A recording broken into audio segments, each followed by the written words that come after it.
Good evening, everyone, and thank you so much for coming out. This is really, really exciting. So if I get the da-das, just bear with me. So thank you, family, friends, and staff for participating and helping us to celebrate. Ms. McKnight is she is a teacher since 2009. She's a graduate of Francis Marion and of Columbia College. For Giving Hearts is a 501(c) organization based in Georgetown. It serves the PD and the Low Country region. This organization is committed to providing services for health, family, education, and community. It was founded by Ms. McKnight in 2018 in memory of her brothers. It was R.J. John Paul. Yes, did I get that right? That's right. And if you see her logo, which you don't see it here, but it's 4 hearts together in the center, and it's 4 different colors, and the color of each heart represents the birthstone for each of the McKnight children. Ms. McKnight is recognized in the PD, on the PD Under 40 2020 Next Generation. That must be impressive. I don't know what it is, but I'm pretty sure that's impressive. Her agency is really rooted in the community. She has worked with a lot of different organizations, the Center of Excellence for Colleges and Career Readiness, Upward Bound, Migrant Educational Programs. She's a member of the SALT team. I mean, it goes on, and she can share more of that if she likes. Be here this evening, and you are welcome to the podium.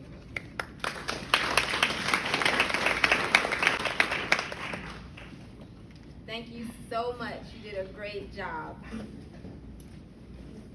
So I am super excited to be here with you all today.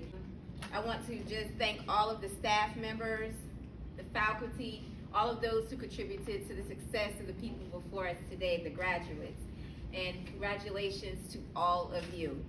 I also want to especially thank Ms. Christine Luke, for reaching out to me and extending the invitation.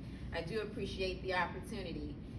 I would be remiss to not also congratulate the family members and friends, the support system, because we do know that you do not achieve any form of success alone. Failure, sometimes I say, and oftentimes is a solo journey. But because you're here, I know that you understand that success is a journey not at all achieved alone. So I commend each of you as the Career Credentialing graduates for your achievements. While so many lost hope because of the COVID-19 pandemic or other major life challenges, you did not. And that is, as she said, a major feat. You found so much clarity through probably some of the roughest times in life that you decided to set a goal purposefully and achieve that goal. Hence, your completion and your graduation. So today, I encourage you and your support team to keep encouraging you to keep going, like time, keep going. I want you to keep creating goals, keep taking action, keep succeeding.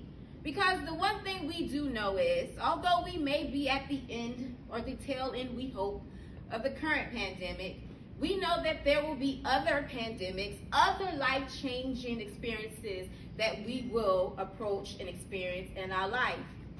And when those challenging times come, we want to be prepared as we can be. Many people had to rethink their lives, but also their careers, their goals, and that is why it is important to keep learning, keep growing.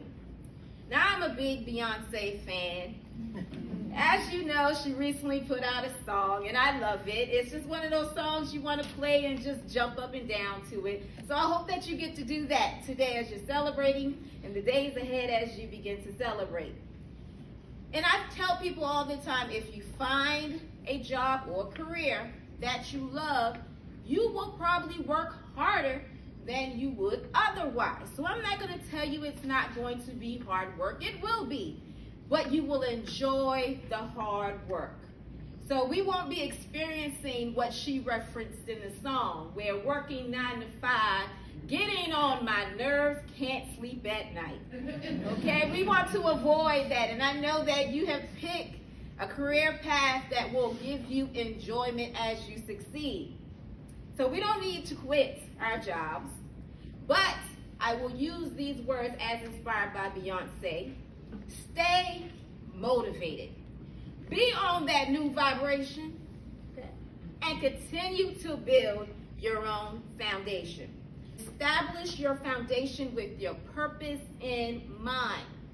Some people live life never discovering what their purpose is, and it is my greatest hope for you that you're able to discover your purpose. Maybe you have, and that's why you're here today. And if you have, I salute you.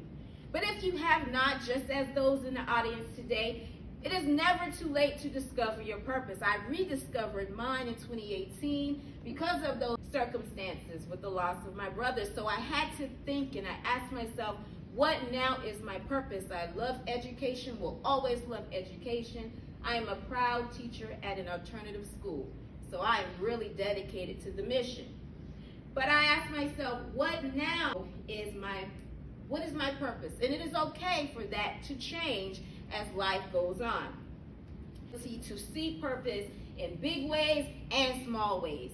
I mean, I could sometimes see something and many people would discard it and throw it away, but I would hold on to those things. And somehow I would always make magic and just work magic, and I would make something that would just be impressive. I found purpose in tragedy with Forgiven Hearts, as she shared with you. But I found purpose. I gave a tragedy a purpose. When life gives you lemon, you gotta make lemonade. So I made lemonade, and I make it every day, and I let their memory live on forever. And that's what I want you to do as you go through hard times. Find a purpose. Is it all right? Is it not? Is it gonna hurt? Absolutely. But you can find a purpose. And I've been able to find purpose in smaller ways. In the case of what I like to refer to, the white shoes. Now, I'm not going to be here long, so I'm going to make this as brief as I can. White shoes. Everybody say white shoes. White shoes. White shoes. I'm not a fashionista. My sister, who is here today, is the diva. She's my twin. She is the green hearts, as I am in the logo, as she referenced. But she got all of that, and I'm okay with that. I don't really like to shop, but I'll tag along and just kind of stand in the store. Maybe I'll babysit my niece while my mom and my sister shop. But I will go get the basics, preferably online. But I will go to GW Fashions, Goodwill. Okay. Okay, I will go. My friends and I say, you're going to Goodwill Fashions, GW Fashions today? Oh, yes, let's do that. Okay. So this particular day, however, I went to Sears. And we haven't had Sears in quite a long time. It was probably 2017 when it closed. But I went and bought many nice pieces, and there was a pair of white Coveton shoes. And I looked at it and I thought to myself, well, that's a nice pair of shoes. I mean, it's not very fashionable, but I'm not really very fashionable. So I like it. What's important to me though is it looks durable, okay? It looks comfortable, okay? But I'm thinking, I don't really wear white like that. What purpose would I have for this white pair of shoes?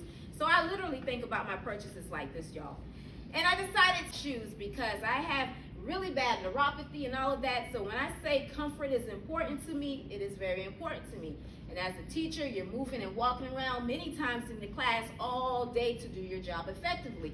So I can't risk, being able to perform with some bad pair of shoes. So I bought those shoes, 2017, didn't wear those shoes.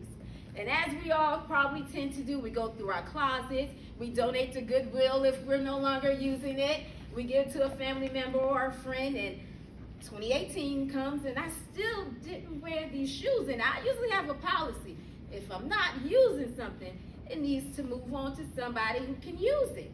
But I couldn't get rid of these shoes. 2019, still didn't wear the shoes. And y'all, the shoes are just going lower and lower and lower in the stack every time I go through the closet. Okay? pushed back more and more. 2020 comes, I still didn't wear the shoes, but the shoes are definitely durable because, you know, sometimes things rot when they just sit. I've had many pairs to do that, and they were pretty good shoes too. But these were still in good condition. 2021, in the middle of the pandemic, well, I got involved in a very awesome international event, and it was going to be outside, so this was the perfect event to have. This was right when the COVID numbers had went down and people kind of got a breath. I mean, I don't know, it went back up, but it was right in that groove. And so we're outside, and this is great. And guess what color everybody has to wear? White. I said, oh, shucks. Let me go through the closet. I'm pulling out everything, because remember, they're all the way at the bottom, all the way in the back. That day, y'all, I had to be on my feet all day, no exaggeration. Guess what also happened outside at this event? Rain. And I don't mean a little bit of rain. I mean, it was like the whole week it was supposed to rain, and it didn't really rain, and we're like, okay, good. They're going to get it wrong. No, it waited until the time for people to congregate, and it was like God just opened up the floodgates. And it didn't rain just for the second. It didn't just rain for the third. No, it rained the entire event. But this is what I do know. There is an upside to every setback. There was nothing we could do about that. But for the about 100 people who stayed, we danced all night in the rain. You know, one of those moments you only see on TV? We had that moment, and it was a magical moment. We repeated that event this year, and it was awesome. It did not rain. We prayed for no rain, and we got it. But at that moment when those sparklers came out, we could not recreate the magic that occurred the first year dancing in the rain. There is an upside to every setback. It is up to you, however, to discover what that is.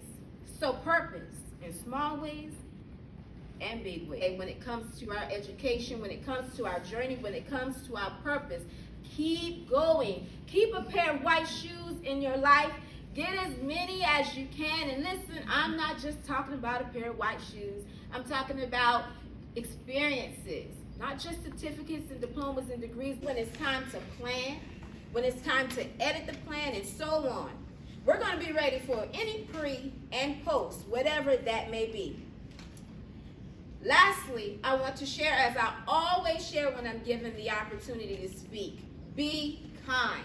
It's great to be successful, but what is it that you want people to remember you for? People always say, what do you want to be when you grow up, to the little kids? What do you want to be? Callie, what do you want to be? But I challenge us to say, who do you want to be? What kind of person do you want to be? What do you want to be remembered for? So be kind, be a giver, as we say in Forgiven Hearts, be a giver. And again, remember the words inspired by Beyonce. Stay motivated, continue to be on that new vibration, and build your own foundation purposefully, because we know the road to success is always under construction. Congratulations. Thank you.